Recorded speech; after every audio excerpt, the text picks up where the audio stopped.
country, we love the Second Amendment. We love our right to keep and bear arms. Now that right should not be infringed upon, period. We have a tragedy. We have a bad guy. He does something bad with a gun. The anti-gun politicians, what do? They immediately start saying we need to take their guns. If we can't take their guns, let's take a clip size, or let's take a gun. Let's take I love it, the military style gun, or let's take the assault weapon. These are guns that our children shoot. The AR-15 is a wonderful gun for a young lady because it doesn't kick. And it's just, the way that the conversation is framed is just not right. We need a president who will appoint conservative justices to the Supreme Court to protect our gun rights. We need a lot of things, and look, I love all of you, I'm sure, in some way, but you're not here to hear me talk, okay? I mean, let's just be honest, okay? I've got a question. Do y'all want to build that wall? Okay. All right, here we go. Let's let Mr. Trump know you want to build that wall. On three. 1, 2, 3. Build that wall. Now what I want is I want them to hear you in Dairyland. On three. 1, 2, 3. Build that wall. Now I want them to hear you in Washington, D.C. Loud and clear. 1, 2, 3. Build that wall. Low country sportsmen, we're delighted to endorse Donald J. Trump in the South Carolina presidential Republican primary on Saturday. You need to go vote. It's your job between now and Saturday. Please go vote. Public service announcement. You can vote absentee. Tomorrow, Friday, you can vote. This is a rally to vote. So please go vote. I'm going to turn this over to my friend, Mr. Randy White. He's got something really short to say. Ladies and gentlemen, please welcome the next President of the United States, Donald J. Trump.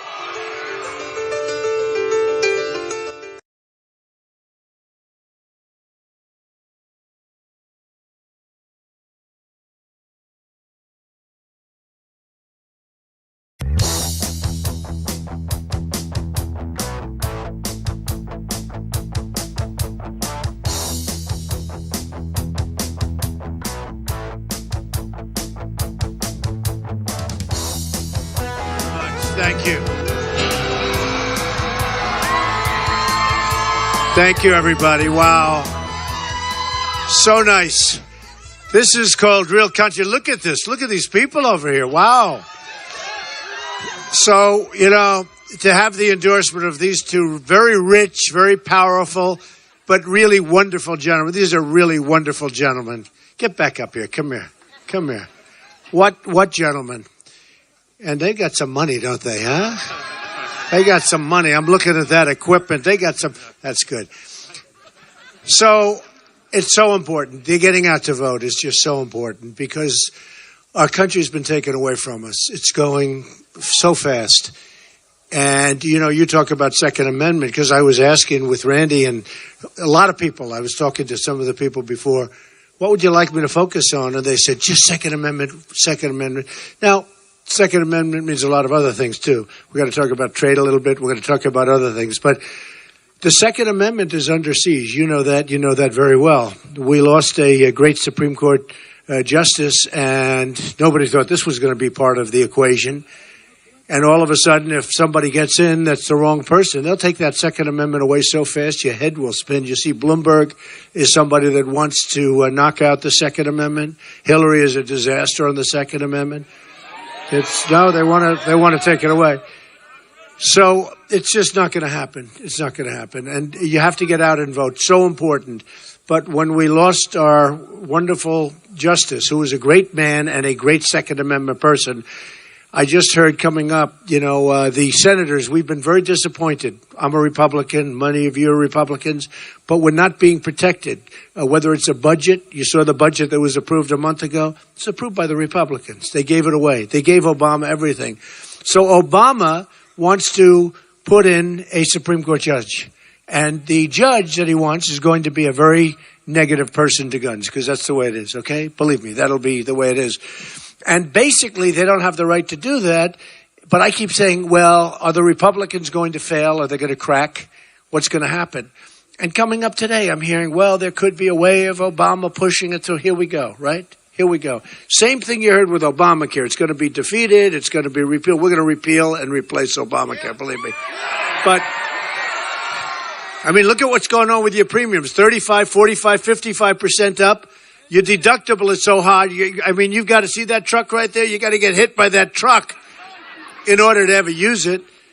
So I come up and I'm hearing that Obama now, who said, by the way, yesterday, Donald Trump will not be the president. He will not be. No, it's a compliment. Look, he's been perhaps the worst president of the history of the United States. So it's a compliment. But he was all over the place yesterday saying Donald Trump will not be. I think we have maybe a little surprise in store. And we start right here in South Carolina. New Hampshire was so amazing. We had a big, big victory in New Hampshire. Amazing people. And then we come down here and I said, I think we have an even bigger lead over here. And the people have been incredible no matter where we go to speak. Even this, I know that 4 years ago you had about 200 people here for the same kind of a thing for your front runner. And he's a good front runner and a good guy, and he did well. But you had 400 people, 200 people. You have thousands of people here, and we just appreciate it, and I won't forget it. Believe me, I'm not going to forget it. I'm not going to forget it. So I hear that they're talking about trying to get a liberal judge in, a judge that does not like the Second Amendment, a judge that, this is one of many, but a judge that does want to do a number on the guns, and I know how important it is. We're just not going to let it happen, okay? It's not going to happen. And if we get elected, we know that. But we have 9 months, 10 months to go. We have to have the Republicans hold fast, because I'm just hearing these little cracks saying, well, maybe if you appoint somebody, maybe we can get along. Maybe. It's not the way it's supposed to be. Now, it's possible that they'll have their wish, because if they win, they're going to be having their choice. But if they don't win, we're going to start really taking back, because we have 3 or 4 or 5 maybe Supreme Court judges. This was not supposed to be one in question. This was a very sad circumstance that happened with, really, to me, it was a very sad circumstance. But now we're going to see what happens. I will only tell you this. We are doing well. We have a really good chance to win. If we can win in South Carolina, we're going to go. We could very well run the table. And I don't know if you saw. I guess a lot of you have seen, actually, next week in Nevada. It's going to be phenomenal. The relationship there and to the people. Yeah, Bush has got. That's right. Bush is 1% in Nevada. This guy, why doesn't he just give up? Just go home. Go home. Go home to mom. Got to go home to mommy. Bush is only at 1% in Nevada. A couple of them are, at 10, 11, 12, and I'm at like 40-something, 48. So I think we're going to do well. Then we have the SEC. We're going to have the SEC, which is going to be, I think, amazing. But it really now is starting. New Hampshire could not have been better. They gave us a tremendous send-off. They really started us on our way. And we did well in Iowa. Some votes were stolen from Ben Carson, which, by the way, was a disgrace. What this guy Cruz did with Ben Carson was an absolute disgrace. What he did with he stole. It was theft. And then they come out with a voter violation form, which is a fraud, as far as I'm concerned. And what he did with that whole thing was a disgrace. So we're not going to let that stuff happen anymore. We're not going to let it. We will not let it happen. We're all watching. You're all watching. Keep your eyes wide open. These politicians, here's a guy, he raises the Bible, and yet he tells fibs, he tells lies, and then he does the stuff to Carson, and he does other things very bad. So politicians are bad people. Boy, they are bad. Would you believe it? So we're not going to let it happen, and we're going to get in there. And I just want to say, so Saturday, go out and vote, because this is going to be the place that's going to really make it. And honestly, I've been watching all the pundits. Now, the bad news is they're always wrong. They all said, I'm not running, and I ran. Well, how is he going to do? And he's just doing it for fun. I'm not doing this for fun. Believe me, I love this location, but I know I could be someplace else, okay? I could be someplace else right now. I could be very happy. But I'm doing it because, you know, the expression, and I see all the hats in the audience, make America great again. We are going to make America so great. We are going to win again. You know, we don't win very much. You're very tough, smart people. You like to win, right? This guy over here, you like to win. And we don't win anymore. We used to win. We don't win anymore. Well, we're going to start winning again. We're going to start winning again. So, Second Amendment protected. Common Core. We're going to end Common Core. We're bringing your education locally. It's going to be fabulous. I don't know if you know, and you've heard me say, we have the absolute worst. We spend number one in the world on education, right? Number one per pupil in the world.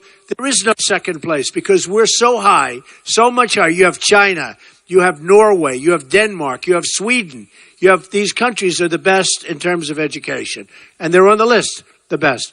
Number 30th, in the top 30, we're number 30th, okay? We're number one in cost. That's a little bit like what I'm doing. I'm least spent money. You know, I'm funding my own campaign, right? So I don't have a lot of the people coming to me, you know, the drug companies and all the, because if you would see the kind of waste, fraud, and corruption in the United States, a lot of it isn't really waste, fraud, and corruption. It's the fact that people that are running against me and people in the Senate, people in Congress, they have tremendous power because they have people giving them unbelievable campaign contributions and their special interests, and they do what those people want. And that's one of the reasons our budgets are out of whack, the military's out of whack, the military orders equipment they don't even want, and the stuff they do want they don't get because the company that makes that equipment is like, you know, it's not politically adept, and companies that really are, they make the equipment we don't want. It's going to all change. Because I'm not getting money from any of these people. I don't give a damn. I mean, we're going to do the right thing. You know, we're going to do the right thing. We're going to do absolutely the right thing. I tell you a little story. So the drug companies, we are the largest purchaser of drugs in the world, the United States. We put more, which makes a lot of sense, I guess, but we purchase more drugs to make you better, drugs to make you better. Not the kind of drugs that come over the southern border, which we're going to end, okay? We're going to stop. We're going to build a wall, yep. Folks, by the way, we're going to build the wall, and who's going to pay for the wall?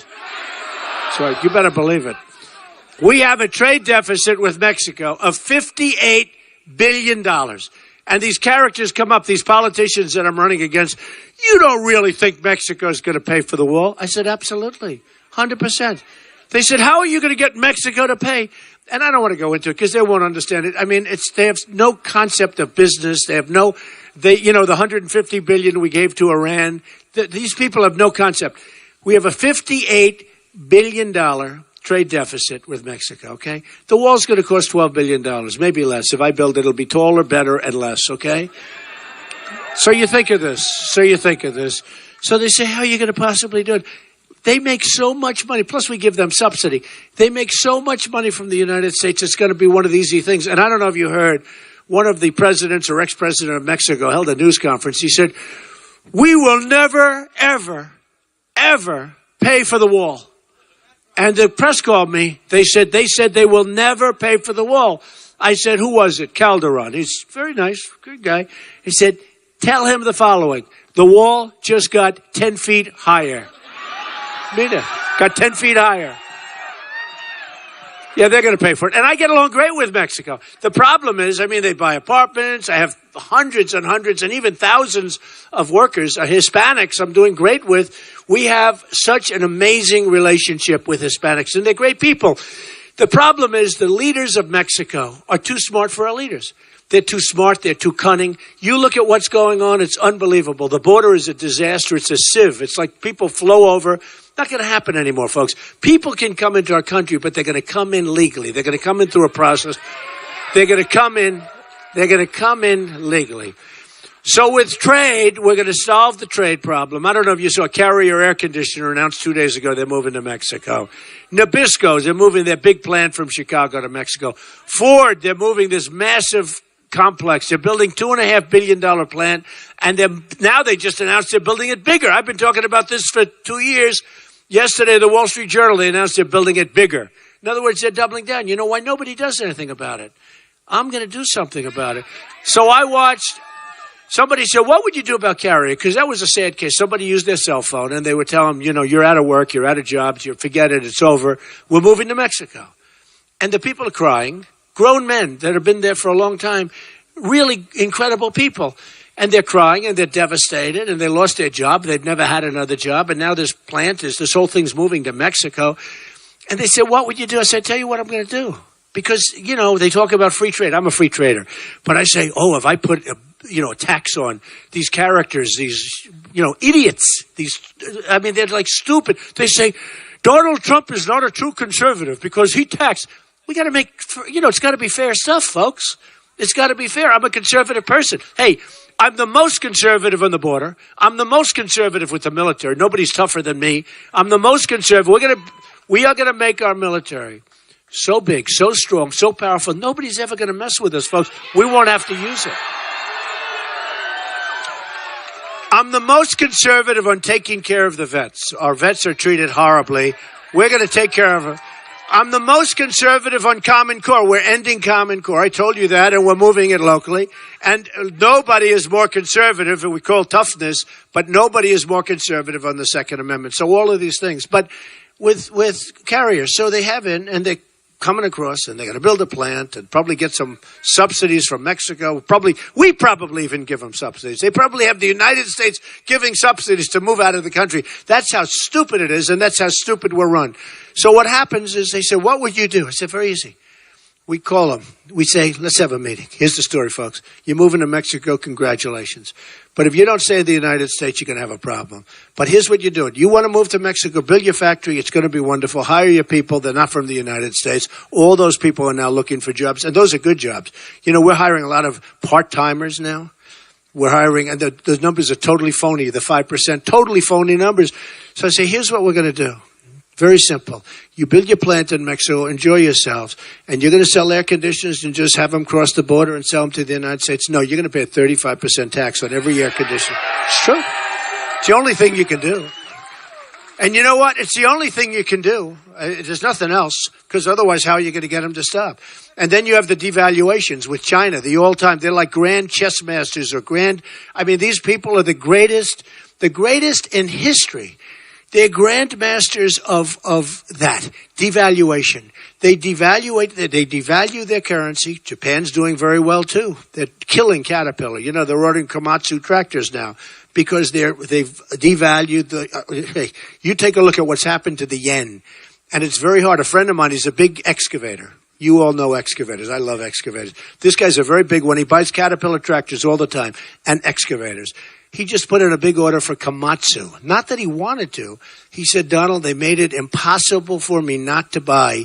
They've devalued the yen to such an extent, Japan, that it made it, I owe it to my family, to my company, to myself. I have no choice. And he was like depressed. He wanted to buy Caterpillar. I said, what's the difference? He said, they're both good. Caterpillar's better. But I couldn't help but do this. Well, China is doing that times 100, times 1,000. And what they're doing is the devaluation of their currency makes it impossible for people to compete. We can't allow that stuff to happen. Look, when we send stuff over to China, it doesn't get in. If it does get in, you have to pay a big tax. When they stuff out, it's not supposed to be that way. It's supposed to be free trade. It's supposed to be they come, we go, back and forth. They devalue their currency, and on top of it, they make it impossible. I have a friend, he's a great manufacturer. He said it's virtually impossible to get his goods, and he makes better stuff than they do. He can't get his goods into China. When he does get them in, he has a tax to pay. I have a friend who actually bought an airplane, and he can't get it into China because the tax is so massive. He's going to sell it now at a big loss. Okay? Well, and think about Boeing. By the way, think about Boeing.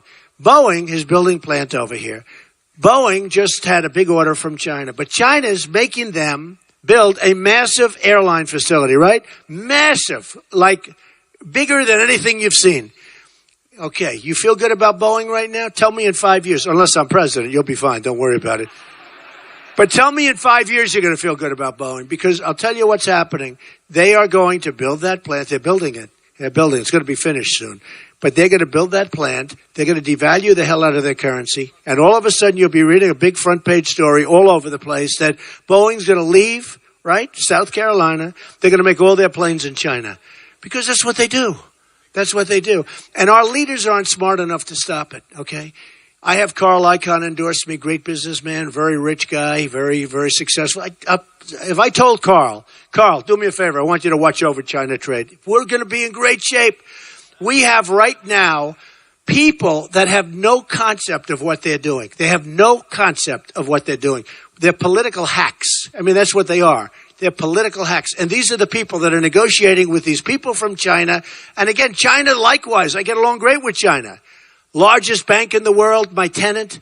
They buy condos for tens of millions of dollars. I have the Bank of America building in California. I own a big chunk of that. I got that through China, through a very complex set of transactions, but through China. I mean, I think China's terrific. I'm not angry at China. I'm angry at our leaders for not being able to compete with China. I'm not angry. So we're going to get things changed around. We're going to use our best people. We're going to be so smart, and we're going to start winning again. We're going to have strong borders. We're going to have strong military. We're going to take care of our vets. We're going to have such great trade deals. We're going to win again. We're going to win again. We're going to win so much. And, and by the way, we're going to get rid of ISIS, and we're going to get rid of them fast. I was against the war in Iraq from the beginning. I was against the war in Iraq. We shouldn't have done it. We did it. Then Obama got out the wrong way. We shouldn't have done Iraq. We did it. It destabilized the Middle East. Exactly. If you go back, you could see 2003, 2004. I said it's going to totally destabilize the Middle East because you had Iran and Iraq. And they were the same militarily. They'd fight, boom. Then they'd rest. Then they'd fight for years and years and years. They were the same. We decapitated Iraq. And now Iran is taking over. Not only do they get the $150 billion, maybe the worst transaction I've ever seen negotiated. No, done by the famous Obama administration. The worst, the dumbest, one of the dumbest deals I've ever seen, man. We get nothing. We should have gotten those hostages before we started even negotiating, not now. We should have gotten them years ago. But if you look at what's going on, and now on top of that, we gave them Iraq because Iran is now taking over Iraq. It's just taking it over. So here's what we did.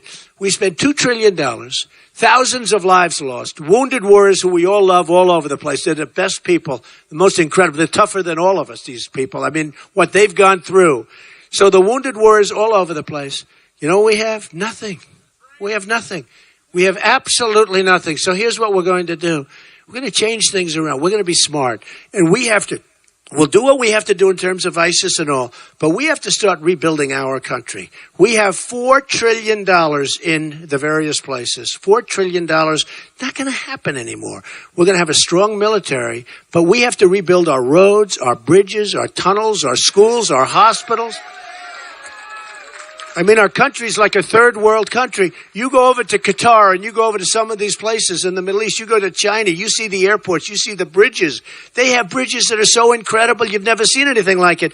They have railroad trains that go 350 miles an hour. And we have things that go chug, chug, chug, like from 100 years ago. We become like a third world nation because we're fighting everybody else's battles. And remember this, we are like the policemen of the world.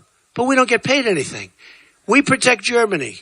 We protect Japan. Do you know that in Japan, if we get attacked, we have a treaty with Japan. If we get attacked, they don't have to do anything. If they get attacked, we have World War III. We have to protect them, okay? I mean, who makes these deals? We protect, as an example, South Korea. You have a maniac right next to him, right? But we protect South Korea. So every time we order televisions, they come from South Korea. They make a fortune. We protect South Korea. Let me tell you something.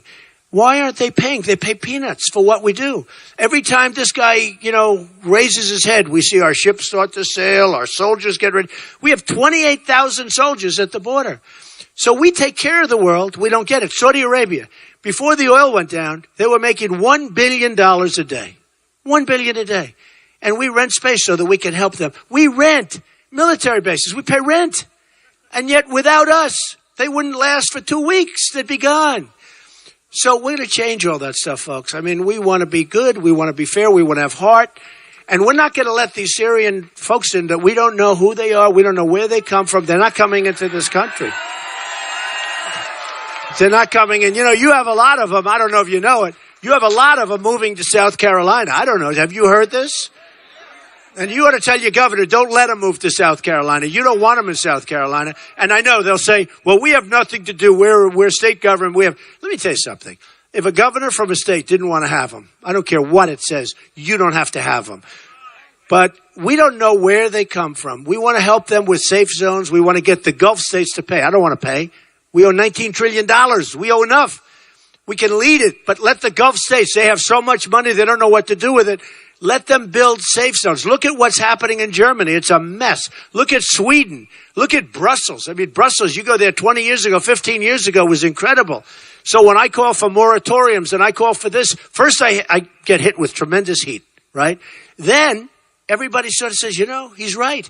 Same thing on June 16th, I announced, got to stop illegal immigration. The heat I took was unbelievable. 3-4 weeks later, they're all saying, you know, Trump is right. Then you had Kate killed in San Francisco, beautiful Kate, by an illegal immigrant. You had Jamil in Los Angeles killed. Incredible guy. I mean, young man, wonderful father, is a friend of mine, a great guy. You had the veteran, 65-year-old woman, a veteran, raped, sodomized, and killed in Los Angeles by an illegal immigrant. Got to stop it, folks. We got to stop it. We got to be smart. We got to be a country again. We got to be a country again. So I just want to thank, this endorsement meant so much to me from these two guys and from the whole community. I just want to say, get out and vote. We're going to do something that you're going to be so happy with. We're going to win so much, and we're going to make America great again. That's what we want to do. Make America great again. So Saturday, get out and vote. Thank you. We love you all. Thank you very much. Thank you. Thank you very much, folks. Thank you. Thank you very much.